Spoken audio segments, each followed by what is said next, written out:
keluarga jiwaku, welcome back to TBMT channel.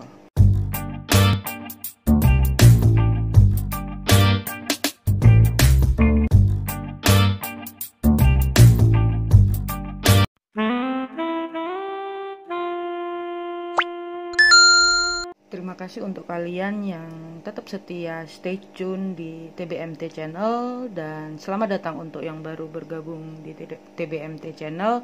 Jangan lupa like, komen, dan subscribe, share ke teman-teman kalian. Kali ini TBMT channel akan membahas mengenai ciri-ciri atau tahapan mengalami kebangkitan spiritual. Di video-video sebelumnya, TBMT sudah pernah menjelaskan atau sudah pernah menceritakan mengenai perjalanan kebangkitan spiritual dari TBMT sendiri. Oke, sekarang kita mempelajari apa saja ciri-ciri mengalami kebangkitan spiritual dan apa saja tahapannya. Oke, ya. Yang pertama, merasakan sakit atau kehilangan.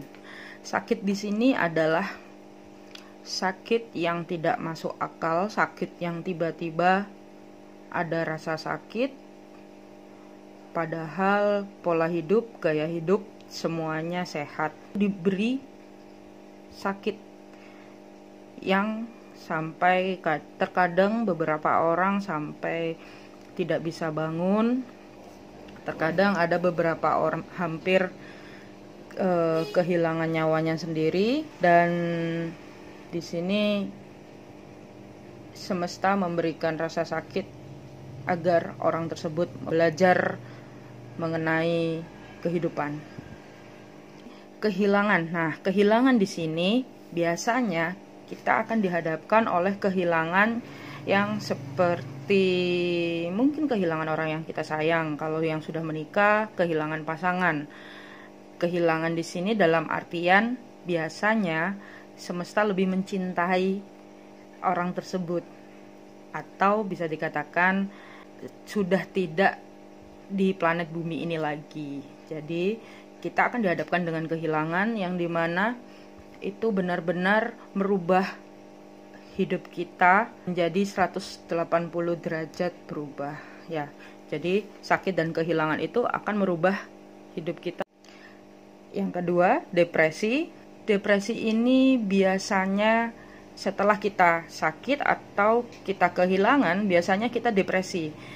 Kalau depresinya itu, kalau untuk yang sakit biasanya sudah datang kemana-mana, sudah berobat kemana-mana, tapi tidak kunjung sembuh. Nah, di situ terkadang seseorang sampai merasa depresi. Nah, biasanya ketika di depresi ini, titik seseorang itu mengalami yang namanya dark night of the soul. Dark night of the soul itu biasanya seseorang lebih cenderung berpikiran negatif. Biasanya ada yang pengen berpikiran untuk pengen mati aja, ada yang berpikiran untuk bunuh diri, bahkan ada yang berpikiran untuk pengen membunuh orang, bahkan seperti tidak menjadi diri sendiri. Nah, itu ada di titik depresi ini. Dulu saya pernah mengalami depresi, yang dimana di saat titik itu saya setiap malam tidak bisa tidur. Nah, sampai saya mencoba untuk datang ke dokter, dan dengan dokternya saya sempat mengonsumsi yang namanya obat tidur agar saya bisa tidur dengan nyenyak. Tapi membantu hanya sekitar 30% saja. Sisanya saya tetap merasa depresi sampai akhirnya saya mencoba segala cara untuk menghilangi rasa depresi saya. Tahapan yang ketiga atau ciri-ciri yang ketiga yaitu dihadapkan dengan kisah cinta yang menyedihkan. Kalau yang ini biasanya ini sudah terjadi dengan di usia-usia yang sudah remaja atau di usia-usia yang sudah mengerti yang namanya pacaran, mengerti yang namanya jatuh cinta dan semacamnya. Nah, ini dihadapkan dengan kisah cinta yang menyedihkan. Kisah cinta yang menyedihkan itu kayak gimana sih? Kisah cinta yang dimana kalian semua merasakan bahwa sudah berganti-ganti pasangan, sudah berganti-ganti pacar, tetapi kalian selalu merasakan patah hati, selalu merasakan kalian itu dizolimi, selalu merasakan sesuatu yang menurut kalian itu, kenapa sih kok kisah hidupku kayak gini, kenapa sih kok selalu kalau punya pacar seperti ini. Nah, itu biasanya ciri-ciri mengalami kebangkitan spiritual itu dihadapkan dengan kisah cinta sedih. Atau bahkan ketika kalian belum bisa menerima tentang jalan hidup kalian yang berupa spiritual, kalian akan dipertemukan dengan orang-orang yang membuat kalian tersadar. Seperti mungkin kalian diajarkan banyak poin dalam setiap hubungannya. Jadi mungkin kalian diajarkan untuk bersabar, kalian diajarkan untuk mencintai diri sendiri, atau kalian diajarkan banyak hal. Dan terkadang biasanya kalian dibuat tertampar oleh hubungan itu. Nah, makanya ketika orang mengalami kebangkitan spiritual, kalian itu akan dihadapkan dengan kisah cinta yang menyedihkan. Oke. Yang keempat nih biasanya terjadi pada light worker atau orang-orang spiritual yang mempunyai twin flame. Jadi di sini yang keempat ini paham akan konsep twin flame. Jadi untuk kalian yang belum mengerti mengenai konsep twin flame, kalian bisa tonton video saya mengenai twin flame atau cinta spiritual. Bisa scroll dari video saya yang kemarin-kemarin, oke? Jadi di sini paham twin flame itu mengerti mengenai cinta dari twin flame. Cinta dari twin flame itu bagaimana? Cinta dari twin flame itu adalah unconditionally love, ya. Dan di sini kalian paham akan konsep itu, konsep dari cinta yang dimiliki oleh twin flame, yaitu unconditionally love, ya, seperti itu. Oke, yang kelima, mengerti arti kata melepas. Jadi di sini kalian setelah mengerti konsep twin flame yang notabene adalah unconditionally love, kalian akan mengerti arti kata melepas, ya. Di sini ketika kalian sudah mengerti arti kata melepas, itu mulai perlahan kalian akan lebih ringan. Uji cobanya lebih ringan. Setelah itu, ketika kalian sudah mengetahui arti kata melepas,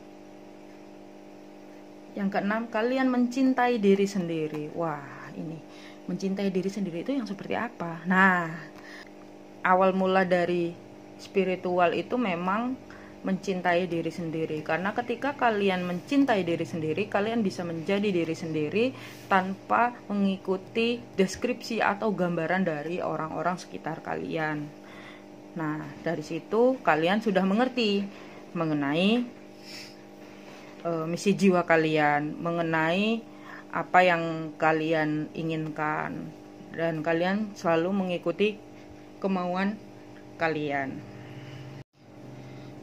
Lalu yang ketujuh, setelah kalian bisa mencintai diri sendiri, ketika kalian sudah bisa melepas, dan ketika kalian sudah mengerti mengenai unconditionally love, yang ketujuh, kalian akan terbuka bakat spiritual.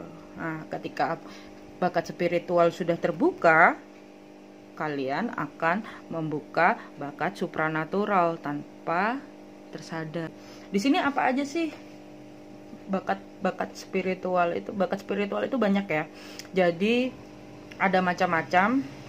Nanti kalau kalian pengen tahu lebih detailnya, kalian bisa komen di bawah, dan nanti saya buatkan video khusus apa saja bakat-bakat spiritual. Jadi bakat-bakat spiritual itu secara gambaran umumnya ada bakat yang dinamakan clairvoyant, claircognition, clairaudience, dan masih banyak lagi ya. Jadi bakat spiritual itu lumayan banyak. Dan ketika kalian terbuka bakat spiritual, secara otomatis intuisi kalian sangat kuat. Bahkan kalian bisa memahami orang lain tanpa orang lain berkata. Ketika bakat spiritual sudah terbuka, otomatis kalian akan mengerti misi jiwa kalian, dan kalian akan menggunakan bakat spiritual kalian. Itu semua mengenai ciri-ciri dan tahapan kebangkitan spiritual. Untuk membuat tetap stabil dan bahkan berkembang, kalian harus memulai yang namanya meditasi. Meditasi itu banyak sekali macamnya dan banyak tutorialnya sudah ada di YouTube, di channel para senior-senior. Sekian video mengenai ciri-ciri dan tahapan kebangkitan spiritual.